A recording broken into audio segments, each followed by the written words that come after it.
आपकी स्क्रीन के ऊपर आपको एक फॉर्मेट नज़र आ रहा है। ये फॉर्मेट है जी जो पेपर के अंदर, जिसके अंदर आपने निबोश का पेपर लिखना होता है। ये आपको आएगा जब आपका पेपर होगा। तो पेपर जिस दिन होता है उस दिन दो डॉक्यूमेंटेशन जो है वो उस पोर्टल के ऊपर आएंगी। एक वो पेपर जो मैं आपके साथ शेयर करता रहता हूँ PDF फॉर्म में, एक वो पेपर होता है, और एक इस तरह का फॉर्मेट होता है जिसके अंदर आपने अपना पेपर कंप्लीट करना होता है। और इसके हवाले से कुछ प्रिकॉशंस हैं, पहले मैं वो बता दूं आपको कि क्या है। अब पेपर आता कैसे है, इसके अंदर क्या क्या चीज़ें होती हैं, उसके बारे में समझ लें।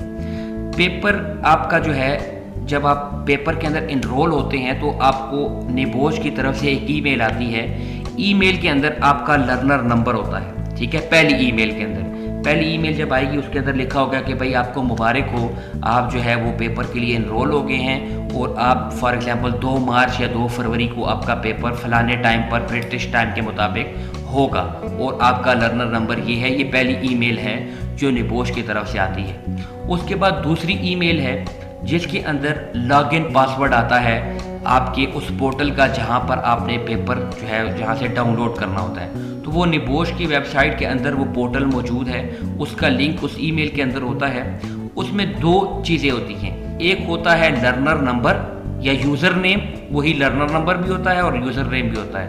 और दूसरा होता है जी पासवर्ड, कि भाई आपका पासवर्ड क्या है जो आपने पोर्टल ऑन करना है।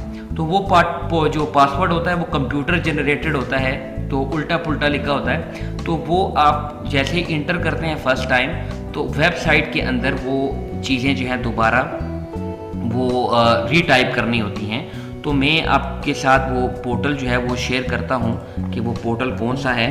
मैं उसको ओपन कर लूँ। अच्छा जी, ये जी निबोश का पोर्टल है, ठीक है। यहाँ पर आपका जो है वो पेपर आना होता है, ठीक है।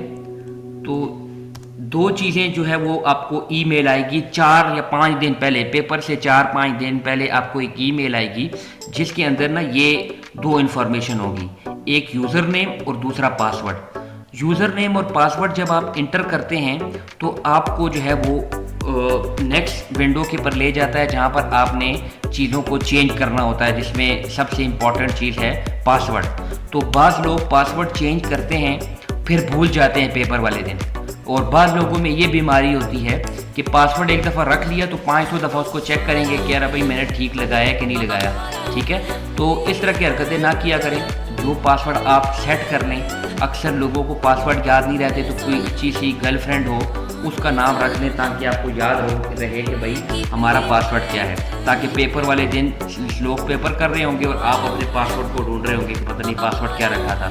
तो पासवर्ड ऐसा रखें जो आपको पेपर वाले दिन याद भी रहे कि भाई पासवर्ड है क्या। अब चूँकि मेरे पास यूज़र नेम पासवर्ड नहीं है, लेकिन मेरे पास इससे रिलेटेड वीडियोज़ हैं कि पेपर डाउनलोड कैसे करते हैं, अपलोड कैसे करते हैं, एडिट किस तरह करते हैं चीज़ों को, वो सारी की सारी जो है 7-8 वीडियोस हैं 1-1 मिनट की। वो मैं आपके साथ ग्रुप के अंदर लिंक शेयर करूंगा, वो आपने पढ़नी है, देखनी है कि भाई पेपर के अंदर जो है वो जो चीज़ें हैं वो किस तरह डाउनलोड करनी है, किस तरह से पासवर्ड चेंज करना है, ये सारी चीज़ें जो है वो हम बताएंगे। मैं एंड पे सबके क्वेश्चन लूँगा, मुझे नज़र आ रहे हैं, साथ साथ आप अपने क्वेश्चन साथ नोट करते हैं। अच्छा, अब दूसरी चीज़ जो है वो फॉर्मेट के हवाले से है और प्लेजरिज्म के हवाले से है। 2 बातें वो मैं ऐड करना चाहूँगा। सबसे पहले फॉर्मेट के हवाले से बातें हैं। तो फॉर्मेट के अंदर लर्नर नेम आपका अपना नाम होगा। फॉर एग्ज़ाम्पल मेरा नाम है जी मोहम्मद उमर, तो वो चीज़ें लिखनी है। ये लर्नर नंबर आपको निबोश की तरफ से मिलेगा जो 00 और 1 2 3 4 5 6 नंबर का कोई डिजिट होगा, वो आपको निबोश देगा जो आपने इंटर करना होता है। और थर्ड चीज़ है जो ऑर्गेनाइजेशन का नाम है या लर्नर पार्टनर का नाम है जहाँ से आप लोग इनरोल हैं, तो उस कंपनी का या उस इंस्टीट्यूट का नाम लिखना होता है। सिर्फ वो इंस्टीट्यूट का नाम लिखेंगे जो डायरेक्टली अप्रूव हैं, ठीक है। तो क्योंकि आप जिस इदारे में पढ़ रहे हैं डायरेक्टली अप्रूव है, तो आप उनका नाम जो है वो मेंशन कर सकते हैं, ठीक है। अब इसके अंदर फॉर्मेट बना हुआ है, हर क्वेश्चन को सॉल्व करने के लिए अलग अलग जगह है। अब फॉर एग्जांपल पहला क्वेश्चन है जिसको सॉल्व करते हैं तो ये एक्सपेंड होता रहेगा, आप इसको सॉल्व कर सकते हैं, ठीक हो गया। जब आप पूरे क्वेश्चन सॉल्व कर लेते हैं, एट द एंड ऑफ जो पेपर है आपने क्वेश्चन लिखने, नंबर लिखने होते हैं। तो मैंने जब आपको क्वेश्चन पेपर के बारे में इन्फॉर्मेशन दी थी, मैंने आपको बताया था कि टोटल आपने 3000 वर्ड्स होते हैं जो आपने लिखने हैं पेपर के अंदर। तो आपने 3000 वर्ड लिखे हैं, 2600 लिखे हैं, 2700 लिखे हैं, वो आपने यहाँ पर मेंशन करने हैं। अब वर्ड काउंट होता कैसे है कि आपने टोटल जितनी भी वर्डिंग लिखी है क्वेश्चन के अंदर, अभी आखिरी पार्ट की मैं बात नहीं कर रहा, सिर्फ जो टोटल ये जितने भी 7 क्वेश्चन हैं इसके आपने आंसर लिख दिए और टॉप पे अपने अभी नाम भी नहीं लिखा और लर्नर नंबर कुछ भी नहीं लिखा हुआ, ठीक है। अब आपने जो है वो ये चीज़ें नहीं लिखी और आप वर्ड काउंट करना चाह रहे हैं कि भाई मैंने पेपर के अंदर कितने वर्ड्स लिखे, तो नीचे आ जाएं तो एक बहुत आसान है। फॉर एग्जांपल आपके पेपर में टोटल वर्ड काउंट यहाँ पर लिखे हुए आते हैं, ये जो बिल्कुल एंड के ऊपर आप देख रहे हैं, आपके पास 299 वर्ड्स हैं फॉर एग्जांपल। अब फॉर्मेट के अंदर 304 वर्ड्स हैं, इधर 3-4 वर्ड लिखे थे जो मैंने डिलीट कर दिए। वैसे 304 वर्ड, ये जितने भी वर्ड्स हैं वो मेंशन होते हैं कि आपकी पेपर के अंदर टोटल फॉर्मेट में कितने वर्ड लिखे हुए हैं। अब आसान तरीका ये है कि आपके पास जितना टोटल वर्ड काउंट आ रहा है उसमें से 304 माइनस कर दें तो आपको पता चल जाएगा आपने कितने वर्ड लिखे हैं। वो यहाँ पर मेंशन करना ज़रूरी है कि आपने अपने पेपर के अंदर कितने वर्ड लिखे हैं। और दूसरी इंपॉर्टेंट चीज़ है आपकी ये सोर्सेज ऑफ इंफॉर्मेशन, कि भाई आपने जहाँ जहाँ से हेल्प ली है उस जगह के बारे में बताएं वो कौन सी है। फॉर एग्जांपल आपने IG1 की बुक से हेल्प ली तो आप लिखेंगे IG1 बुक। इसी तरह कोई कोर्स नोट्स हैं तो इसी तरह कोर्स नोट्स भी आप लिख सकते हैं कि भाई कोर्स के नोट्स हैं उससे मैंने हेल्प ली। कोई HSC की वेबसाइट है उसका कोई लिंक है उससे आप बताएंगे कि भाई मैंने हेल्प ली है। इसी तरह कोई ILO से हेल्प ली है तो उसके बारे में आपने बताना है कि भाई ILO से हेल्प ली है मैंने, ठीक है। ILO का कोई वेबसाइट का लिंक है। इसी तरह कोई अप्रूव जो लिंक्स हैं उनकी जितनी भी इंफॉर्मेशन आपने जहाँ जहाँ से ली है उसके लिंक इस बॉक्स के अंदर लिखने होते हैं। ये वर्ड काउंट का हिस्सा नहीं होते। आपने जो वर्ड काउंट लिखा है उसके अंदर ये चीज़ें शुमार नहीं होंगी, ठीक हो क्या। ये जो है पेपर के अलावा रेफरेंस है कि भाई आपने अपने पेपर के अंदर जितनी भी डॉक्यूमेंटेशंस हैं वो, या आपने पेपर के अंदर इंटरनेट से या किसी भी वेबसाइट से हेल्प ली है, गाइडलाइन ली है, तो उसके बारे में आपने यहाँ पर मेंशन करना होता है कि मैंने अपने पेपर के अंदर कहाँ हेल्प ली। तो ये आपका इंशाल्लाह पेपर का फॉर्मेट इसी तरह का होगा, जो भी पेपर होगा उससे रेलेवेंट फॉर्मेट होगा।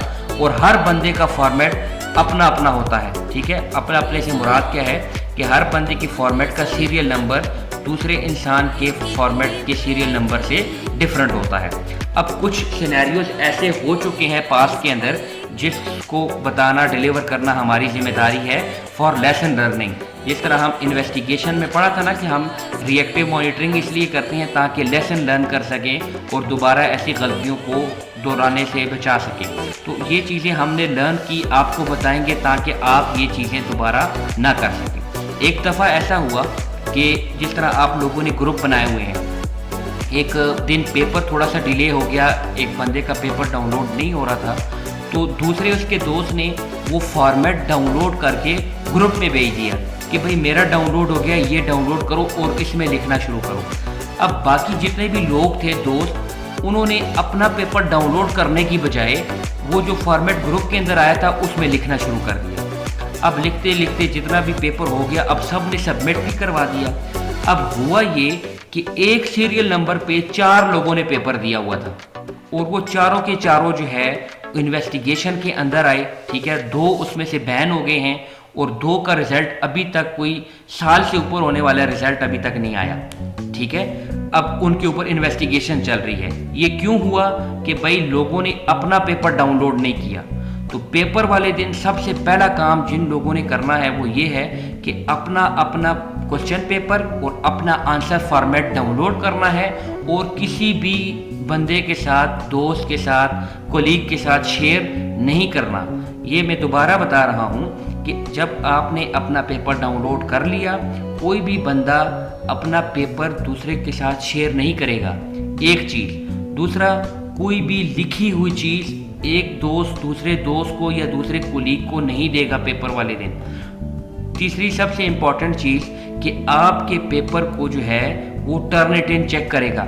ये जब आप वेबसाइट के ऊपर पेपर को अपलोड करेंगे निबोश के पोर्टल के ऊपर, तो जैसे ही आप पोर्टल के ऊपर अपलोड करेंगे सबसे पहला ऑप्शन आएगा टर्निटिन का। टर्निटिन एक ऐसा सॉफ्टवेयर है जो आपकी प्लेजरिज्म चेक करेगा, ठीक है। तो प्लेजरिज्म से मुराद कि ये जो आपको फॉर्मेट के अंदर जितना भी प्लेजरिज्म आ रहा है इसको हटाकर ये जो कुछ आप टाइप करेंगे इसको चेक करेगा कि क्या आया आपने खुद टाइप किया है, कहीं से कॉपी पेस्ट किया है, इसको चेक करेगा। और दूसरा सबसे बड़ा काम वो क्या करता है कि जितने भी पेपर्स आते हैं एक सीरियल नंबर से रिलेटेड या एक जगह पर, तो उनको आपस में क्रॉस वेरीफाई करता है कि भाई आपस में तो पेपर नहीं रिलेट हो रहे।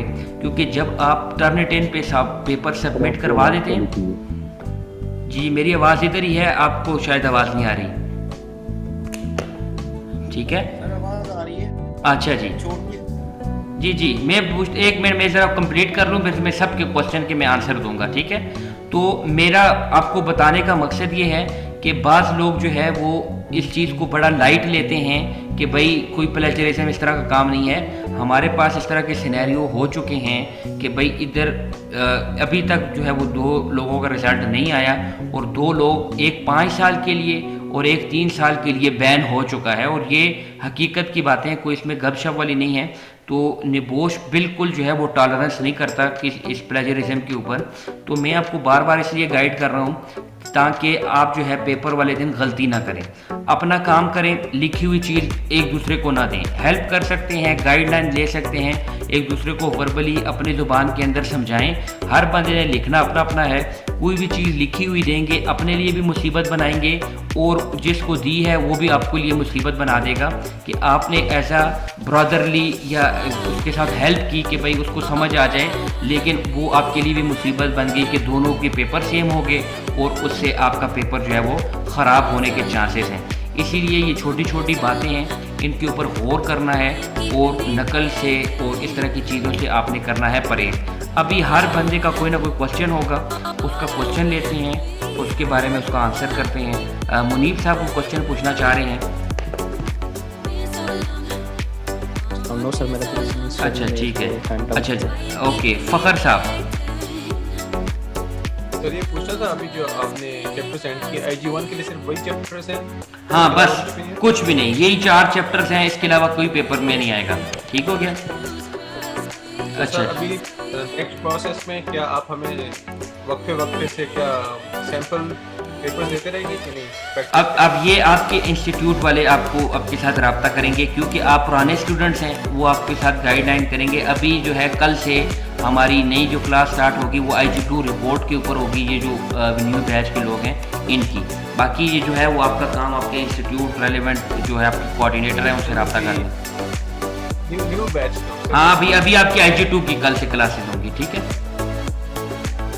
उसके बारे में मैं गाइड करता हूँ आपको कि क्या करना है आपने। अच्छा जी, इमरान बरकत साहब। जी सर आपसे ये पूछना था कि एक तो लिंक जो है मैं वो मेल पे आ जाएगा, दूसरी इंपॉर्टेंट चीज ये है कि हम लोग इंस्टीट्यूट में दे सकते हैं पेपर? नहीं। अब कुछ लोग जो है ना वो पाकिस्तान आए हुए हैं, कुछ नहीं, लोग आए हुए हैं, मैं खुद नहीं, कर रहा हूं कि मैं पाकिस्तान नहीं, आया हूं। नहीं। ठीक है, ओके, अगला क्वेश्चन। अगला क्वेश्चन तो बस सर यही था। ठीक है, ओके हो गया जी। हमजा वहीद साहब। वाली जी आ रही है आवाज़।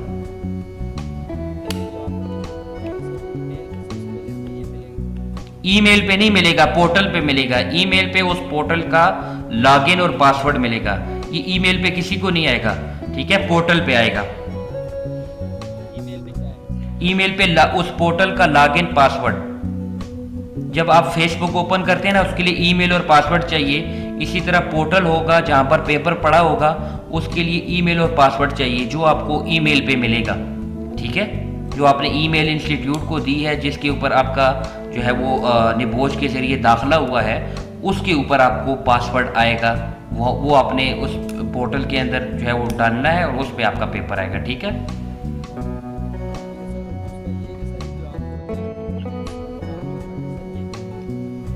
ये फॉर्मेट के अंदर कितने वर्ड्स लिखे हुए हैं ये बात बता रहा था कि जो फॉर्मेट आपको नज़र आ रहा है इसमें कितने ऑलरेडी वर्ड्स लिखे हुए हैं। वो बता रहा था, ठीक है।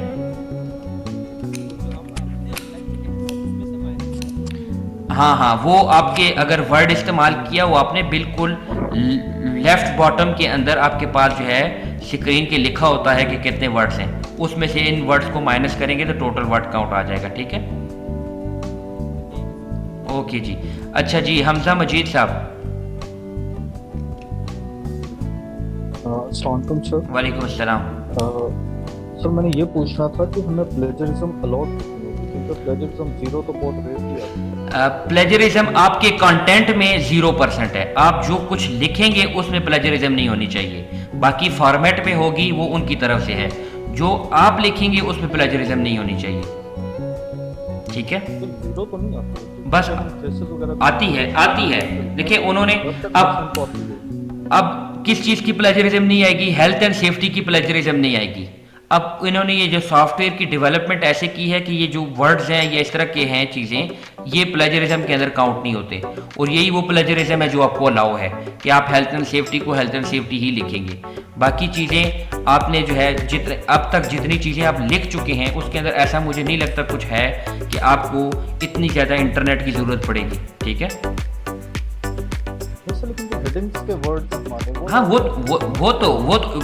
वो प्लेजरिज्म के अंदर नहीं आएंगे ना, वो तो क्योंकि यूनिवर्सल चीज़ें हैं, ठीक है। अब कंसल्टेशन है या वर्कर कंसल्टेशन है, वो यूनिवर्सल चीज़ है, उसको आप अपनी ज़बान में लिखेंगे तो उसका मतलब बिगड़ जाएगा, ठीक है। तो वो तो यूनिवर्सल चीज़ें हैं, वो प्लेजरिज्म के अंदर काउंट नहीं होती, ठीक है। अब प्लेजरिज्म के अंदर क्या चीज़ काउंट होगी, आपने कुछ चीज़ उठाई और उठाकर सेम एज इट इज़ लिख दी, वो प्लेजरिज्म होगी, क्योंकि वो आपने ज़्यादती की कि इस तरह नहीं करना चाहिए, ठीक है। बाकी हेल्थ एंड सेफ्टी को हेल्थ एंड सेफ्टी लिखेंगे, हेडिंग को हेडिंग लिखेंगे, कुछ मसला नहीं होगा उसके अंदर, ठीक हो गया ना। ओके जी, फजल रहमान।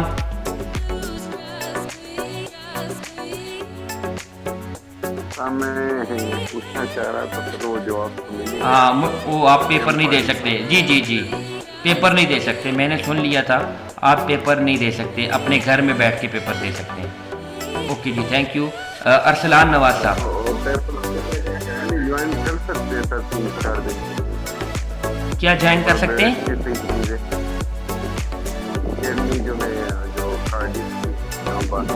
जो हाँ ज्वाइन कर सकते हैं, चले जाएं, कोई मसला नहीं है, ठीक है। अच्छा जी, अरसलान नवाज। जी, जब मर्जी है, जब मर्जी आप जाएं। जी, पासवर्ड आएगा, उसका क्या करना है, क्या पूछ रहे हैं आप? सर वो चेंज करना जरूरी है कि नहीं, चेंज में पासवर्ड आएगा? आप जैसे ही इंटर करेंगे पहला ऑप्शन आपके पास यही आएगा कि पासवर्ड चेंज करें, उसके बगैर वो आगे जाएगा ही नहीं, ठीक है। Okay sir. और सर दूसरा ये जो जिस पोर्टल पे हमने पेपर देना, ये कोई कैमरा भी होगा कि नहीं? बस सिर्फ आपको अल्लाह ही देख रहा होगा, बाकी कोई नहीं देख रहा होगा। बाकी आपको आर्टिफिशियल इंटेलिजेंस देख रही होगी और अल्लाह देख रहा होगा क्या कर रहे हैं आप, ठीक है। Okay sir. हाँ जी। अच्छा जी, नदीम फ़हीम साहब। वालेकुम अस्सलाम। पूछा जा रहा था सर कि अगर मैं मार्च के अगर पेपर में वो होना चाहूँ अपेयर, तो सर उसका तो कोई इशू नहीं है ना? कोई इशू नहीं है, कोई इशू नहीं। फेब में भी नहीं देना चाहूँ और मार्च में अगर मैं देना चाहूँ तो उसका तो कोई इशू नहीं। ओके जी। अच्छा जी, हमजा साहब, मोहम्मद हमजा। अस्सलामुअलैकुम सर। वालेकुम अस्सलाम। सर ये जो आप पोर्टल का बता रहे हैं, ये किस लिंक में सर्च करेंगे, रिवॉर्ड्स वाले इसका लिंक? हाँ, उसी ईमेल में लिंक लिखा होगा। ईमेल में सर्च करेंगे? हाँ, ईमेल में लिंक होगा, ठीक है। शुक्रिया सर। ओके जी, नासिर साहब। अच्छा जी, कुछ दस भाई ये टर्नेटन के बारे में। जी टर्नेटन का मतलब ये श्योर है, टर्नेटन भी वो चेक करते हैं? जी, ये आप जब लॉगिन करते हैं ना, अपने उसको अपलोड करते हैं, तो पहला ऑप्शन आता है आपके पास। अच्छा। तो उसको आपने अलाउ करना होता है कि भाई मैं अपना पेपर जो है वो सबमिट करता हूँ टर्नेटिन को। अच्छा, एक चीज़ जो रह गई है कि वो बताना आपको ज़रूरी है, बाज़ लोग यूनिवर्सिटी के स्टूडेंट होते हैं, तो यूनिवर्सिटी की तरफ से ना आपको एक जो है वो परमिशन होती है कि आप अपने थीसिस वगैरह को ना चेक करें। तो बाज़ लोग अपना पेपर जो है वो टर्नेटिन पे चेक करते हैं। टर्निटिन एक ऐसा सॉफ्टवेयर है जब आपने उसके ऊपर एक दफ़ा पेपर को अपलोड कर दिया तो दोबारा उसके अंदर प्लेजरिज्म 100% आएगी, क्योंकि वो ऑलरेडी जो है वो उस सॉफ्टवेयर का हिस्सा बन चुकी है। तो बाद लोग गलती करते हैं कि पेपर सबमिट करवाने से पहले ही चेक कर लेते हैं, तो ये काम आपने नहीं करना। आपने बस अल्लाह के पर भरोसा रख के आपने सबमिट करवाना है। जब आप सबमिट करवाएंगे उसके बाद जो है वो चीज़ प्लेजरिज्म में लाजमी आएगी, क्योंकि वो चीज़ अब उस सॉफ्टवेयर का हिस्सा बन चुकी है। तो टर्निटिन पे जो भी चीज़ चेक होती है वो उस सॉफ्टवेयर का हिस्सा बन जाती है।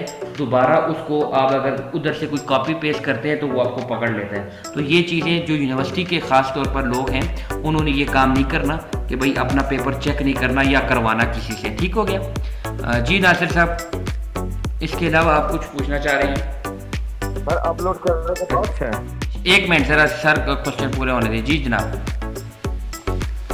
अच्छा, तो ये मैं कंफर्म करा जो मेरे पास आईडी पासवर्ड है, बट आई थिंक इसमें इस तरह हो सकता है, इसमें नॉन प्रोजेक्ट की गलती की नॉर्मली मैं चेक कर लेता हूँ किसी पेपर है उसके हवाले से, बट वो अगर नॉन रिपोजिटरी की डेटाबेस में नहीं जाएगा ये तो मकसद ये अब ऐसा है जी, देखें इसमें से अगर बहुत से लोग हैं जिन्होंने कभी टर्निटिन नहीं इस्तेमाल किया, आपने इस्तेमाल किया होगा ना, बाद लोगों को नहीं समझ आती। अगर समझ नहीं है तो लाजमी बात है आप ख़राब करेंगे, तो इस वजह से ये चीज़ ना ही करें तो बेहतर है। ठीक है ना, क्योंकि आप इस्तेमाल कर चुके हैं, आपको आदत है, आपको पता है क्या करना है। तो बाद लोग डायरेक्ट सबमिट करवा देते हैं, नहीं पता चलता उनको, तो वो चीज़ फिर ख़राबी के अंदर आ जाएगी। हाँ बिल्कुल, वो मसला होता है। जी जी बिल्कुल, ठीक है ना, तो इस वजह से ये चेक नहीं करना। ठीक हो गया जी, थैंक यू।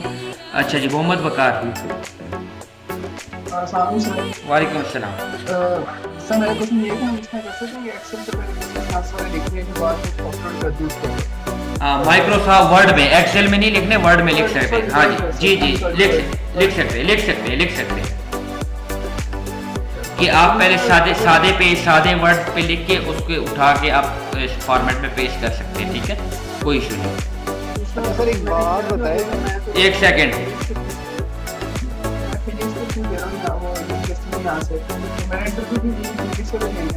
मुझे इसके बारे में नहीं पता, इंस्टीट्यूट से आप रब्ता करें, इसका मुझे आइडिया नहीं है कि आप क्या कहाँ से इनरोल हो रहे हैं, कहाँ से, मुझे इसका नहीं आइडिया। आप इंस्टीट्यूट से या कोऑर्डिनेटर से रब्ता कर लें इस बारे में। ठीक है, अगर इधर यहाँ से होता है तो वो फिर क्वेश्चंस तो वो जो इंटरव्यू वो पूछते हैं वो एग्जाम से रिलेटेड क्वेश्चंस पूछते हैं कि? अच्छा, अभी मैं इंटरव्यू का डेमो देता हूँ आपको, जरा गौर से सुनिएगा, मेरे हर क्वेश्चन का आंसर देना है आपने।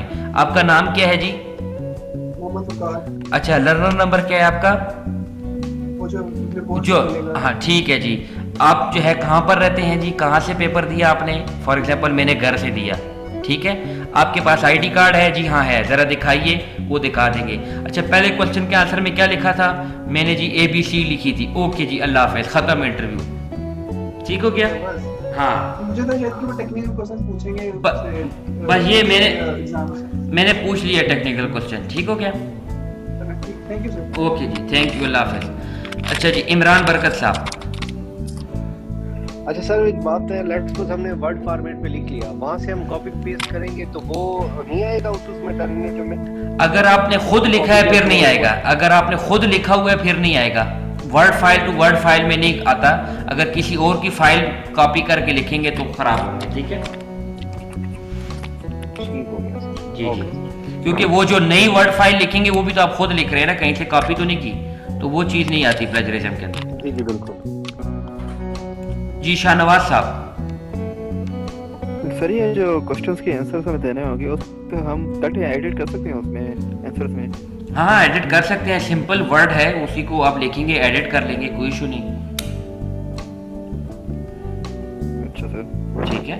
और सर दूसरा क्वेश्चन था सर, जो लॉगिन आईडी और जो लॉगिन पासवर्ड जो हम वहाँ पोर्टल निगोश के पोर्टल पे, तो वहाँ पे क्या साइन अप करना पड़ेगा? ऑलरेडी वो हमें ईमेल में सेंड करेंगे लॉगिन पासवर्ड? नहीं, लॉगिन पासवर्ड जो है एक दफ़ा सेंड करते हैं, उसके बाद जब आप अपना पासवर्ड डाल देंगे फिर आपने खुद साइन अप करना होगा, ईमेल का फिर कोई ताल्लुक नहीं होगा। क्योंकि सर मैंने देखा था वहाँ लिखा हुआ था यूजर नेम और ईमेल आईडी, इसलिए मैं पूछ रहा था यूजर नहीं, यूजर आईडी वही होती है जो आपका लर्नर नंबर होगा, वही यूजर आईडी होती है। ठीक है, ओके सर, थैंक यू। हाँ जी, ठीक हो गया जी, ओके। जफरुल्लाह। सर पे जब क्वेश्चन पेपर अपलोड होगा तो ईमेल वगैरह से वो बताएंगे कि आ गया पेपर आपका। जैसे ही आप सबमिट करवाएंगे इधर आपको ईमेल पे आ जाएगा कि मुबारक हो, आप रिजल्ट का इंतजार करें बैठ। सर क्वेश्चन पेपर जब अपलोड होगा पोर्टल पे क्वेश्चन पेपर अपलोड होता है तब भी ईमेल आती है कि आपका पेपर स्टार्ट हो गया। पोर्टल पे आपको जो है ना वो तो लॉगिन रहना ही है। अगर 3 बजे फॉर एग्जांपल पेपर आता है या 4 बजे, तो आपने 4 बजे पोर्टल लॉगिन किया होगा, उसके ऊपर बस इंतजार कर रहे होंगे कैसे पेपर आए, उसको डाउनलोड करो वो लिखो, ठीक है। वो हर बंदा इंतजार में होगा। अच्छा जी, मोहम्मद हमजा आखिरी क्वेश्चन है इनका, पूछ ले फिर मैं। जी मेरा क्वेश्चन ये है कि जब हम अपलोड कर देंगे अपना ऑडिटर जी जी दोबारा चेक नहीं करना। अच्छा जी, अब ये है मुझे आपका क्वेश्चन समझ नहीं आया, क्या कहना चाह रहे हैं हम? मतलब जब हमने पोर्टल पे अपलोड कर दिया अपना ऑडिटर जी जी दोबारा चेक नहीं करना, अगर दोबारा चेक करेंगे तो खराबी होगी। नहीं, ऐसा है कि पोर्टल पे जब आप फॉर एग्जांपल 24 घंटे का पेपर है, एक बंदे का पेपर 8 घंटे के अंदर कंप्लीट हो जाता है फॉर एग्जांपल, और उसने पोर्टल पे अपलोड कर दिया। अब वो कहीं पे बैठा है, कोई सिगरेट पी रहा है, तो उसको ख्याल आया ये दूसरे क्वेश्चन में ये भी ऐड कर सकता हूँ, तो वो पोर्टल को ना छेड़े, जिस पेपर में उसने लिखा हुआ है उसके अंदर एडिट करे, पोर्टल में से पहला पेपर डिलीट करके नया अपलोड कर दे 24 घंटे के अंदर, ठीक है। 24 घंटे के बाद आपको कुछ भी नहीं होगा। हाँ जी। अच्छा, अब कुछ चीज़ें, बेहतरीन तरीका ये है। अच्छा चले मैं आपको कुछ चीज़ें बताता हूँ पेपर के हवाले से। पेपर को लिखने का बेहतरीन तरीका वो मैं बताता हूँ क्या है। पेपर जब आता है ना, आपको पोर्टल आपने डाउनलोड कर दिया, उस 24 घंटे को यूटिलाइज करने का बेहतरीन तरीका ये है कि जब आप अपने पूरे पेपर को अपने ये पेजेस के ऊपर एक्सप्लोर नहीं करेंगे तो आपका बहुत टाइम ज़ाया होगा। फॉर एग्जांपल, इस मेरे कहने का मतलब क्या है, पहला क्वेश्चन है जी फाइनेंशियल आर्गूमेंट के हवाले से। अब आपने पूरा सिनेरियो पढ़ लिया, पहले क्वेश्चन को सॉल्व करने बैठ के, अब आप उसको सॉल्व कर रहे हैं, साथ साथ पॉइंट बना रहे हैं, इतने में करते करते आपका एक क्वेश्चन में 3 घंटे ज़ाया हो गए। अब मेरे कहने का मतलब है कि आपने पहले पढ़ना है सिनेरियो, उसको एक्सप्लोर कर दें कि सिनेरियो के अंदर क्या चीज़ लिखी हुई है, पॉइंट्स बना लें उसके। पहला क्वेश्चन है फाइनेंशियल आर्गूमेंट का, क्या क्या लिख सकते हैं उसके पॉइंट बना लें, दूसरे के अलग पॉइंट, तीसरे के अलग पॉइंट। पहले 3 घंटे के अंदर आपने पूरा पेपर जो है रफ अपने पास जो है वो लिख लेना है कि भाई पहले क्वेश्चन के अंदर क्या क्या पॉइंट लिख सकता हूँ, दूसरे के अंदर। जब आपका पूरा का पूरा पेपर एक्सप्लोर हो गया है आपके सामने, उसके बाद आप पहले क्वेश्चन को बस टाइप करें, दूसरे को टाइप करें, तो आपका टाइम कम ज़ाया होगा क्योंकि सारी चीज़ें आपके सामने हैं। आप पहले क्वेश्चन को बैठेंगे, एक पॉइंट बनाया, आप सोच रहे हैं दूसरा कब क्या होगा, इतने करते करते आपके 3 घंटे में सिर्फ एक ही क्वेश्चन होगा, और फिर दूसरे का भी यही टाइम, और करते करते आपको फिर 24 घंटे फिर आपको पता ही नहीं चलेगा ये निकल गए, ठीक है। तो बेहतरीन पेपर करने का क्या तरीका है, पहले खूब 1-2 दफ़ा सिनेरियो को पढ़ें, उसको शॉर्ट पॉइंट बनाएं, एक एक क्वेश्चन के अलग अलग पॉइंट बनाते जाएं कि भाई पहले क्वेश्चन में हम कितने पॉइंट बना सकते हैं, दूसरे में कितने बना सकते हैं। ये बनाने के बाद आप पेपर को क्या करें जी, सॉल्व करें, ताकि आपके पास कोई भी इशू ना हो और आपका टाइम भी जो है वो बचता रहे। कुछ क्वेश्चन ऐसे होते हैं जो बहुत इजी होते हैं, ठीक है, या जो ऑलरेडी आपने प्रैक्टिस किए होते हैं, तो वो उसके शॉर्ट पॉइंट बनाने में आपको इतना मसला नहीं होगा। तो इससे आपकी टाइम की बचत होगी, जल्दी जल्दी काम भी होगा, बस आपका जस्ट टाइपिंग वाला काम रह जाएगा। फिर टाइपिंग करने के बाद आप उसको 1 दफ़ा 2 दफ़ा पेपर को रीड आउट कर सकते हैं। तो अगर आप शुरू में एक क्वेश्चन में ज़्यादा टाइम लगाएंगे, फिर इशू ये होगा कि आप आखिर में आपके पास दोबारा रीड आउट करने के लिए टाइम नहीं बचेगा, ठीक है। तो रीड आउट करने से फ़ायदा ही होता है, बाज़ जगह आपने सेंटेंस ऊपर नीचे लिखा होता है वो आप ठीक कर सकते हैं, कहीं पे स्पेलिंग गलत दिखी हो उसको आराम से ठीक कर सकते हैं, बाज़ टाइम नहीं पता चलता, ठीक है। तो वो सारी चीज़ें जब आप इस पैटर्न से चलेंगे तो आपके पास पेपर को पढ़ने के लिए कम से कम 3-4 दफ़ा टाइम होगा कि भाई आप पेपर को पढ़ सकते हैं, ठीक है। और पेपर अपलोड करने का बेहतरीन टाइम होता है कम से कम 1.5-2 घंटे पहले पेपर को अपलोड करें, क्योंकि आखिरी वक्त के अंदर पेपर पोर्टल के ऊपर इतना बोझ होता है, वो वेबसाइट ओपन नहीं होती। अगर आपका नेट कमज़ोर है तो आपका पेपर फिर अपलोड नहीं होगा, इसीलिए 2 घंटे पहले आप पेपर को जो है वो अपलोड कर दें, ठीक हो गया। अच्छा जी, ये तो था कुछ पेपर के हवाले से गाइडलाइन। किसी का क्वेश्चन है वो पूछ ले, फिर मैं इस जो है इस रिकॉर्डिंग को स्टॉप करता हूँ। एक और काम है वो फिर आपको बताता हूँ क्या करना है। सर मेरे सवाल जी जी जी जी पाकिस्तानी टाइम के मुताबिक क्या टाइम हो सकता है पेपर स्टार्ट? पाकिस्तानी टाइम के मुताबिक देखें, अभी आजकल जो है ना यूके में 1 घंटा आगे हुआ है। जिस तरह एक ज़माने में सरदारी साहब के दौर में 1 घंटा आगे हो गया था ना, उसी तरह यूके में 1 घंटा आगे हो जाता है। वरना तो यूके का टाइम 11 बजे हो, ठीक है, अगर 1 घंटा आगे नहीं है, क्योंकि सर्दियों में उन्होंने 1 घंटा आगे किया। ये जो पिछला पेपर है ये शाम को 4 बजे स्टार्ट हुआ था और अगले शाम 4 बजे तक था, ठीक है। तो 4 से 4 तक होता है जो करंटली सिचुएशन है, क्योंकि इसमें तो 5 से 5 हो जाएगा। आप कहाँ दुबई में है तो 5 से 5 है, और अगर सऊदी अरब में है तो वो 2 घंटे। सऊदी में 2 घंटे नहीं है, पीछे अब ऐसा करें अभी ऐसा करें ना कि आप गूगल के अंदर जाएं और टाइम को वो कर लें। और इसका बेहतरीन ऑप्शन ये भी होता है कि जब आपको ईमेल आती है तो नीचे कैलेंडर का ऑप्शन होता है कि आप अपने कैलेंडर पे सेट कर लें टाइम को, तो वो ऑटोमेटिकली वो आपका टाइम जो है वो सेट कर देगा। फिर आपको अलार्म बजना शुरू हो जाएंगे कि भाई पेपर आने वाले हैं, ठीक है। पाकिस्तानी वक्त 4 बजे है कि भाई पाकिस्तानी वक्त के मुताबिक 4 बजे पेपर आता है। अच्छा जी, चलें बाकी किसी का कोई क्वेश्चन हुआ तो वो मुझे पर्सनली पूछ सकता है। जी जी, होते हैं हम वो भी नहीं यूज कर सकते ना यार? ये देखो ना, बाज़ लोग होते हैं ना कि भाई वेबसाइट पे कुछ लिखा, पैराफ्रेज किया, तो लाजमी बात है वेबसाइट से उठाओगे तो लिंक आएगा उसका, तो गलत है ना, ये नहीं करना ये काम। ठीक है, मतलब अपनी वर्डिंग में लिखना है। हाँ, अपने के भी। अब जिस बंदे को प्रोफेशनली वर्ड इस्तेमाल करने आता है ना, तो इसके अंदर पैराफ्रेजिंग का भी ऑप्शन है और रीफ्रेजिंग का भी ऑप्शन है, अगर आपको इस्तेमाल करने आता है। नहीं आता तो आप जो है फिर कोर्स करें कंप्यूटर का जिसमें MS ऑफिस आपको सिखाई जाए, ठीक है। अच्छा जी, चलें जी, यहाँ पर आपका जो है वो आज जो पेपर से हवाले से जो क्लास है उसको ये